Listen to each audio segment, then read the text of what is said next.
এরকম একটা মাছের রেসিপি থাকলে পাত কিন্তু একদম পরিষ্কার হয়ে যেতে বাধ্য। তার জন্য নিয়ে নিয়েছি পমফ্রেট মাছ।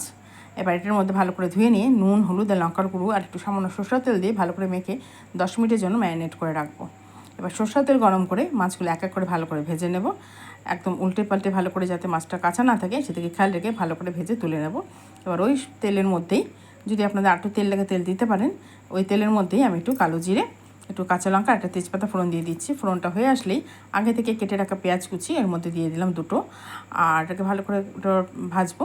ভাজা হয়ে আসলে আগে থেকে একটু আলু কেটে রেখেছিলাম, সেটা আলু আপনারা চাইলে দিতে পারেন, না চাইলে নাও দিতে পারেন, আর সঙ্গে একটা টমেটো দিয়ে ভালো করে ভাজবো।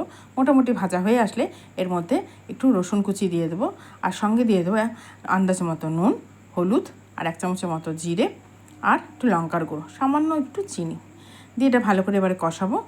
দিয়ে যাতে যতক্ষণ না মশলার কাঁচা গন্ধটা যায় আর তেল ছেড়ে আসছে ততক্ষণ এটাকে ভালো করে কষাতে হবে। এবার কষানো হয়ে আসলে মাছগুলো এর মধ্যে দিয়ে দেবো, আর দিয়ে দেবো আন্দাজ মতো জল দিয়ে ভালো করে এটাকে ফুটতে দিতে হবে। যখন মোটামুটি ফুটে বেশ মাছের ফ্লেভারটা ঝোলের মধ্যে চলে যাবে তখন নামানোর আগে ঠিক দিয়ে দেবো ধনে পাতাটা। একদম গা মাখা মাখা করে নামাবো।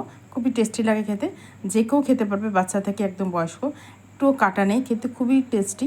অবশ্যই ট্রাই করবেন, আর ভালো লাগলে অবশ্যই লাইক, কমেন্ট এবং শেয়ার করবেন, আর সাবস্ক্রাইব করে পাশে থাকবেন।